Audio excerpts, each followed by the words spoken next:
ជំនាញដំបូងគឺលើកទឹកចិត្តគាត់ថាកូនឯងត្រូវខំចេះចឹងដើម្បីឲ្យកូនឯងមានមុខមានមាត់ដល់សាលាហើយគួរអាណាព្យាបាលទៀតហើយ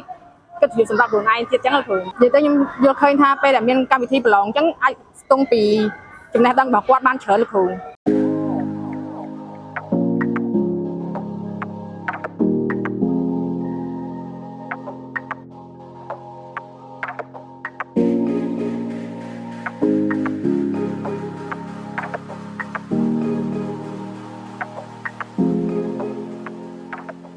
ចាជាដំណោះសូមជម្រាបសួរលោកគ្រូ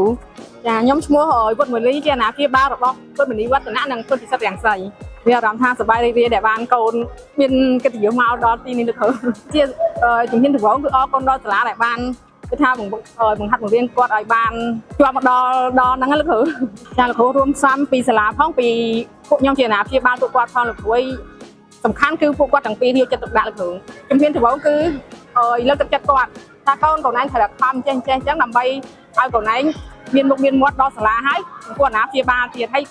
គិតជាសម្រាប់ខ្លួនឯងទៀតចឹងលោកគ្រូនិយាយចាំបាច់លោកគ្រូបានចឹងថាជំរុញឲ្យគាត់ដូចថាចំណេះដឹងគាត់កាន់តែរីកចម្រើនចឹងលោកគ្រូនិយាយទៅខ្ញុំយល់ឃើញថាពេលដែលមានកម្មវិធីប្រឡងចឹងអាចស្ទង់ពីចំណេះដឹងរបស់គាត់បានច្រើនលោកគ្រូនិយាយទៅចង់ឲ្យខាងសាលាមានកម្មវិធីច្រើនលោកគ្រូដើម្បីឲ្យពួកគាត់ប្រឡងកាន់បានច្រើនគាត់សើកាន់តែច្រើន